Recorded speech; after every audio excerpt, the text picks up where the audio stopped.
Since I can't find any barbers in my half-dollar hunts, figured I'd buy a bag of them.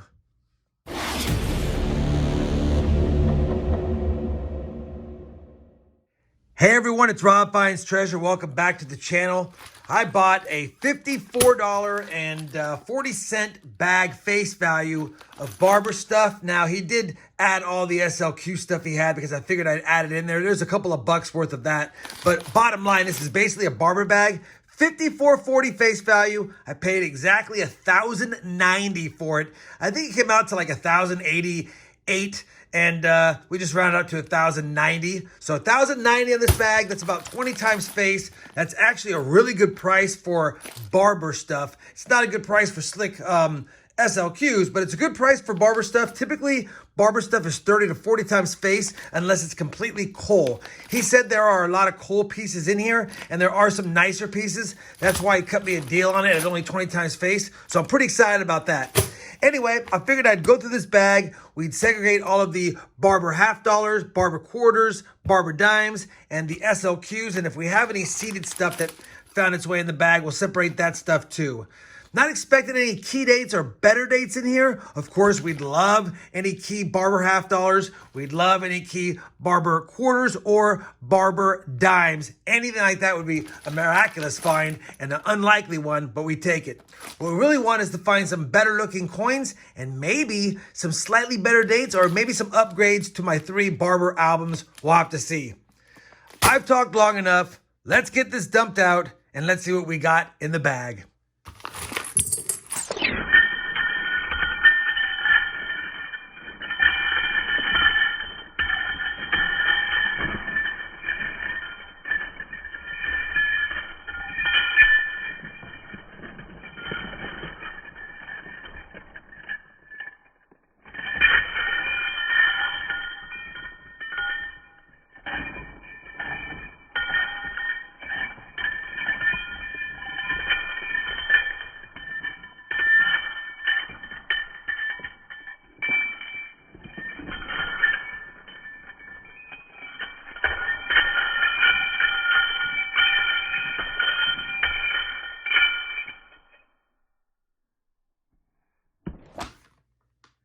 All right, man, it didn't really come out the way I want. A lot of it came out stuck together. And with old slick silver like this, sometimes they stick together just a little bit with all the grime. And the fact that there's no high points on the coin to have them fall apart is easy. Either way, I love old US silver. Love it, love it, love it. And yeah, we've got a lot of it here. And there are some pretty junky pieces like he said there would be. That's why we got a good deal. But hopefully, we got some nice coins in here as well. Let me go ahead now and get all of this segregated, like I said. And once I get it segregated, I'll bring it back to take a look at the stacks that we have. And then we'll do a deeper dive for any better dates or varieties. All right, we've got all of the stacks sorted. I did a quick double check of the math. It was supposed to be $54.40. We got $39.50 in Barber Half Dollars. That's the main thing I was looking for. And to have almost $40 of the face value being that, that's quite a bit. If we had $40 face value, we'd have 80 of them. So we've got 79 Barber Half Dollars. I'll take that. As far as the Barber Quarters, we had $8.75, $4.25 in SLQs. And by the way, the top 2 are nice, but this is not indicative of what's in this stack. There's a lot of slick, ugly ones, which we'll get to.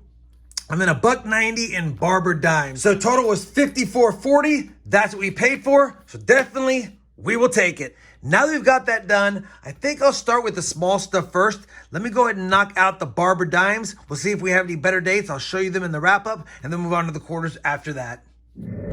All right, we finished with the Barber Dimes. Nothing that great here. The best of every coin is on the top. There's definitely some junkier coins in here. Like you can see, almost no date on them, but I made them out.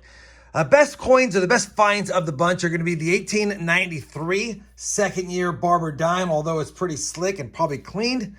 This 19020 is a slightly better date. It has decent detail, but it's been polished at one point, but still a pretty nice coin overall. Probably the best of the lot. And then the 1910 Denver right here is a decent coin as well. Outside of that, no surprises, nothing that can upgrade any of my collections as far as Barber Dimes. We'll put those in a roll, and I'll move on to the quarters, and I'll probably do the SLQs quickly with you guys, and then we'll move on to the Barber Quarters after that. As expected, pretty rough on the SLQs. A whole bunch of no date, no mint marks. They're all type 2, no type 1s in here. And I could do some diagnostics to figure out maybe a few of these because some of them have some meat on the bones. But really, none of these are worth it unless they had a mint mark, in my opinion. We have a 1925, 2 dated 26s, 3 dated 27s. These are all Philadelphia. A 1929 Philadelphia. And then, surprisingly, 3 1930Ss from decent to better to best. And this was a good score right here. This has got a lot of detail. This is probably a high XF, maybe a low AU 1930S. There might be a little damage on the rim there, but I don't think that keeps it from getting a grade. Not that I would grade it, but still a pretty nice coin for 20 times face value. That's the nicest coin of the bunch. A couple of nice ones there. All right, let me get this rolled up. We'll move on to the Barber Quarters next. All right, we've got all of the Barber Quarters sorted and out here. Pretty good collection of different dates and mints. We even have some early ones. We've got a bunch of 16Ds, although a couple of these are really rough. We've got a damaged 1915 Philly, unfortunately. 1412, we got a couple of 1910Ds, really slick and polished. 08D, 1908, again, some damaged stuff here. 1907P, pretty environmentally corroded. 04s, 02s, 01, I'll get to that one. We've got a 1900S, slightly better date, but without full rims on this. It's basically coal. 1900P, 1899, 98, 96s, we got 3 of them, a couple of them pretty trashy. Unfortunately, a very slick 1895 Philadelphia. Would have loved to see that older Barber quarter be in better shape. We also have an 1894 San Francisco. It's a shame, again, on Barber coins, you're always looking to see if they have full rims on both sides, and if they don't, they're pretty much G4 or less. And it's unfortunate because an 1894S is a slightly better date as well. And then a couple of first year issues, 1892s, both trashy, both Philadelphia, but good to see. Now there is one coin I said I would hold off on for a second. That is this coin right here. This is a 1901.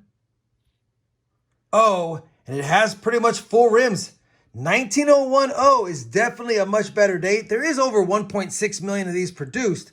But even G4 examples sell for over 50 bucks. And I would say, even though there's a little bit of damage on this coin, because it has mostly full rims, almost entirely full rims, I would say it's close to G4. So this is a $50 coin that I got at 20 times face value for 5 bucks, I guess. Can't get mad at that. I'll have to check my album and see if that upgrades. I'll be doing that for all of these coins, but like I said in the intro, I got a good deal on this stuff because a lot of the stuff is closer to coal or it's damaged, has corrosion, no rims, things like that, but I'll still buy Barber stuff all day at 20 times face. Let me go ahead now and compare all these to my album, and then I'll be back with any upgrades I find, and then we'll move on to the star of the show, the Barber Half Dollars. All right, unfortunately, nothing for the album, but this 1901 was close. I flipped it up because it's a better date. I'm not going to add it in with the rest of the coins. These are the ones that are duplicates of the 18 different starter set that I put together. And then right here is the junky junk stuff. A lot of this is just trashy and damaged coins that really I'll figure out something else to do with. Now that we finished all that stuff, it's time for the things I've been waiting to do, the Barber Half Dollars. Let me go ahead and get these sorted by date and mint. And if I happen to find something awesome during the middle of it, I'll bring it back. Otherwise, after I have them sorted, we'll take a look at them together. I'm still sorting the first stack of Barber Half Dollars, but I had to bring in because take a look at this. It is a dated, if I can hold it, I'm kind of excited. A dated 1896 San Francisco. Now it is in terrible shape, probably a fair 2. I don't think it's as bad as a poor 1, but it's probably a fair 2 or an AG3.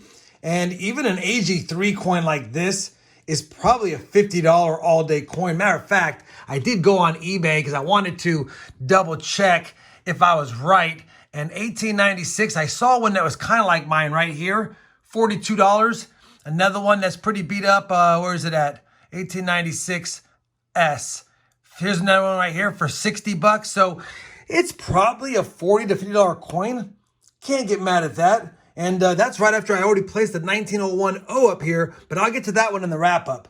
Either way, I wanted to bring you guys back because I'm pretty excited about an 1896S. I don't even know if I have one in my book. I'll have to double check here in a moment, but that's for later. All right, I'm excited. Let's get back to the hunt. All right, I'm back. I had to take a peek. I'm only missing a couple of Barber Half Dollars in this book, the 1892 O and the 1896S. I have all the other Barber Half Dollars, and this is just from junk silver purchases or bulk lot purchases. So not too shabby. If we have an 1892 O in here, I'm going to lose my mind. But yeah, I definitely have one for the album. Hopefully there's a second one. Beggars can't be choosers, but it'd be nice to have one slightly better, but I'll take it. I know I keep saying it, but now let's get back to the hunt. Holy cow. We got a pretty good assortment of dates and mints in this Barber Half Dollar lot. 79 coins, of them, 20 of them are S-minted coins, which I don't see too often.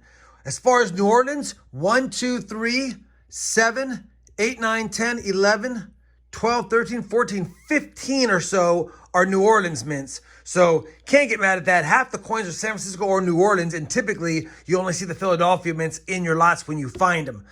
That being said, a lot of the coins are in pretty rough shape, but there are some better dates in here, and we already saw the 1896S, but let me go to the coins that we have in this lot.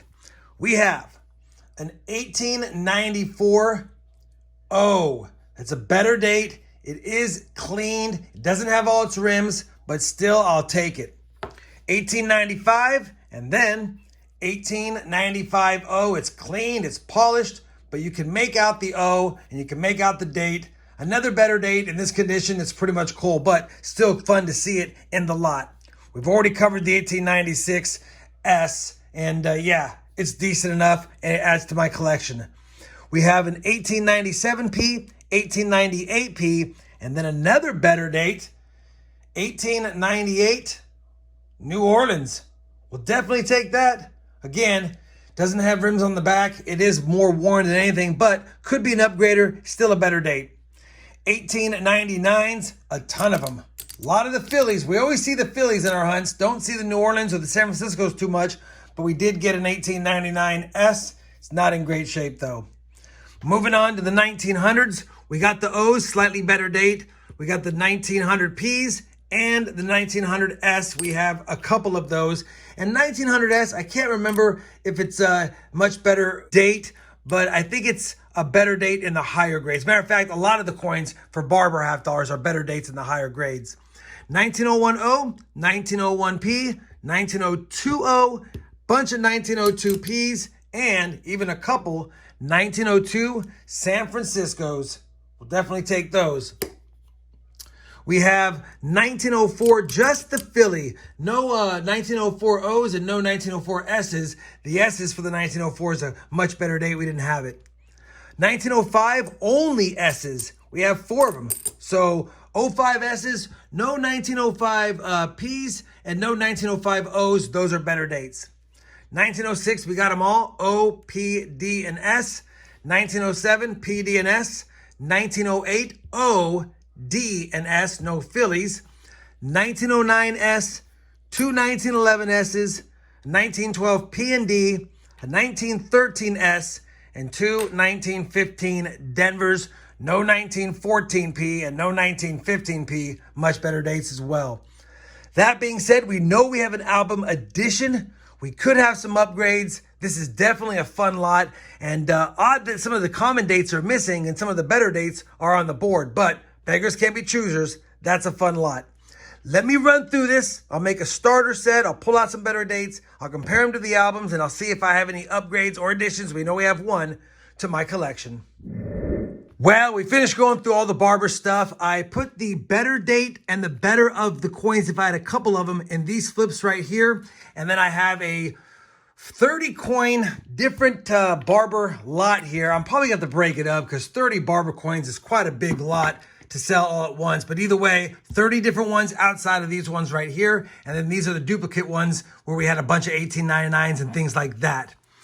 The only addition, no upgrades to my book, was the 1896S, and now, through just junk silver purchases, I'm only missing one coin. Of course, it's the 1892O, that being the toughest and the key date of all of them. But still, we have most of the coins in here. Most of them are in decent shape because I've been upgrading them throughout the years. I've shown this book in other videos, so I'm not going to spend a lot of time on it.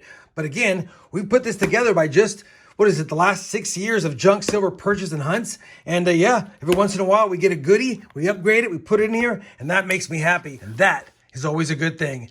Anytime you can get something for your collection in a junk purchase, that's got to be a good feeling. I think that's going to wrap it up for this video, everyone. Let me go ahead and let you guys go. Hopefully you had fun watching me go through all this junk silver. If you did, I'd appreciate that thumbs up. And as always, everyone, happy hunting, happy stacking, and thanks for watching.